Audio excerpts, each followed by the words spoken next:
কবিতার যত সংকট রয়েছে এর মধ্যে সবচেয়ে গুরুত্বপূর্ণ হলো কবিতার সর্বজনীন রূপ অর্জন।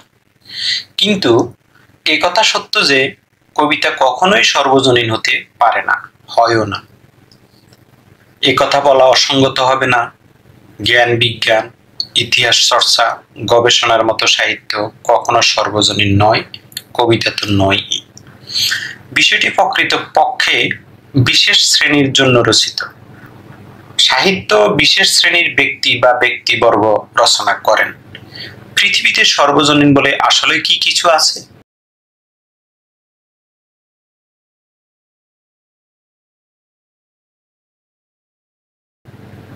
সর্বজনীনতা মূলত এক ধরনের শুভঙ্করের ফাঁকি মাত্র। সমাজের, রাষ্ট্রের কোনো কিছুই সর্বজনীন নয়। কৃষিকাজ থেকে শুরু করে কামার কুমোরের কাজ, পিয়ন চাপরাশির কাজ থেকে শুরু করে জজ, উকিল, সচিব, এমপি, মন্ত্রী, রাজা, বাদশাহ, প্রত্যেকেরই কাজের নিজস্ব অঞ্চল রয়েছে। প্রত্যেকের কাজেরই রয়েছে বিশেষ উপকারভোগী শ্রেণী। যখন যার যে বিশেষ বস্তু বা জিনিসের প্রয়োজন, তখন সে বিশেষ বস্তুটির সেবা নেয়। এক শ্রেণীর মানুষ অন্য শ্রেণীর রুচিকে গ্রহণ করে না, আর এক শ্রেণীর বিশ্বাস, আচার, অনুষ্ঠানকে অন্য শ্রেণীর কাছে অন্তঃসার শূন্য, অজাচার মনে হয়।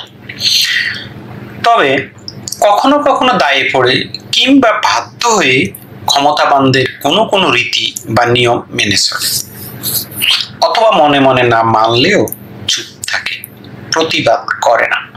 ঠিক এরকমই সাহিত্য সর্বজনীন নয়, একান্ততা শ্রেণী বিশেষে। কি করে? সাদা কথায় লিখিত সাহিত্য মাত্রই শিক্ষিত জনদের একাংশের জন্য। সব শিক্ষিত জন কিন্তু সাহিত্য পাঠে আগ্রহী নন।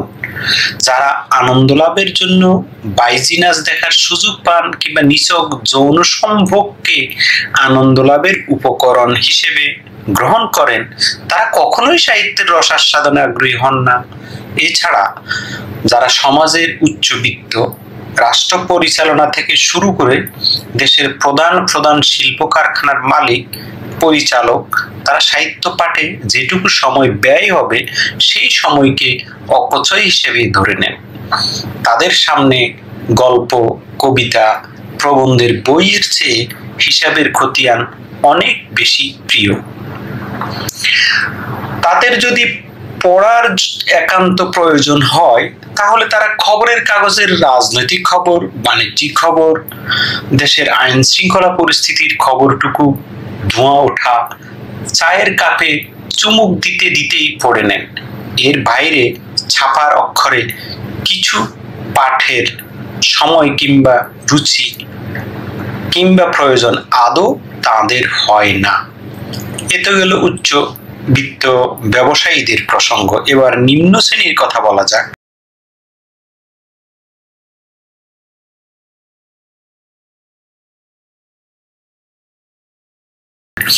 একেবারে শ্রমিক শ্রেণী, অশিক্ষিত শ্রেণীর জন্য সাহিত্য পাঠ কেবল অসম্ভবই নয়, অপ্রয়োজনীয় এবং সময়ের অপচয়। তবে সাহিত্যের অন্যান্য শাখার মতো গল্প কেবল পাঠের বিষয় নয়, শোনারও বিষয়।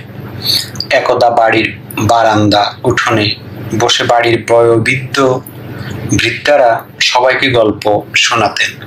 তখন মানুষের হাতে সময় ছিল প্রচুর। বিনোদনের বিকল্প কোনো উপকরণ ছিল না। কিন্তু এখন বিনোদনের অজস্র উপকরণ রয়েছে। সেই গল্প জানা বৃদ্ধরাও আর নেই। যারা এখন বৃদ্ধ, তারা রূপকথা, উপকথার রাজকন্যার গল্প বলার চেয়ে বাড়ির পাশের সমত্ত কিষানী কন্যাটির প্রেমে মজার পক্ষে। অতএব গল্প শোনার দিনও শেষ। তাই টোটাল সাহিত্য যেখানে সব শ্রেণীর মানুষের কাছ থেকে নির্বাসিত প্রায়, সেখানে কাদের জন্য কবিতা? সোজা কথা, কবিতা কেবল তারাই পড়বে যাদের হৃদয়ে এখনো অসম্ভব কোনো বস্তুকে পাওয়ার বাসনা জেগে থাকে, যারা নিজের মনের ভেতর একটি কল্প জগৎ তৈরি করে রাখেন, সে জগতে নিজের মতো করে দৃশ্য রচনা করেন তাদের জন্য, বিশেষ করে যারা লেখালেখিকে নিজেদের জীবনের ব্রত হিসেবে গ্রহণ করেছেন তাদের জন্য। শেষ পর্যন্ত সত্যটা হলো, কবিতা কোনো কালেই সর্বজনীন ছিল না, এখনো নেই। কবিতা চিরকালই বিশেষ শ্রেণীর জন্য, বিশেষত যারা তীব্র আবেগে থরথর কাঁপতে ভালোবাসেন, যারা অগ্নিকুণ্ডে বসেও হাসেন পুষ্পের হাসি। এই কারণে এসব বিষয়কে আপাত কবিতার সংকট হিসেবে বিবেচনা করা হলেও শেষ পর্যন্ত বিশেষ অনুষঙ্গ হিসেবে গ্রহণযোগ্য হয়ে উঠেছে। রস পিপাসুদের কাছে দুর্বোধ্যতা, আঙ্গিকের বৈচিত্র্য, ছন্দ ও সর্বজনীনতার অভাব, এইসব বৈশিষ্ট্য কবিতার অনিবার্য অনুষঙ্গ হিসেবে বিবেচিত। এজন্য কেবল কবিকে সংবেদনশীল হলেই চলে না, পাঠককেও প্রস্তুতি নিয়ে এগিয়ে আসতে হয়। তবেই আপাত দৃষ্টিতে কবিতায় যে বিষয়গুলোকে সংকট হিসেবে ধরা হচ্ছে সেগুলোই রস পিপাসুদের তৃষ্ণা মেটানোর প্রধান উপাদেয় অনুষঙ্গে পরিণত হবে। আজ এ পর্যন্তই, কথা হবে অন্য কোনো দিন অন্য কোনো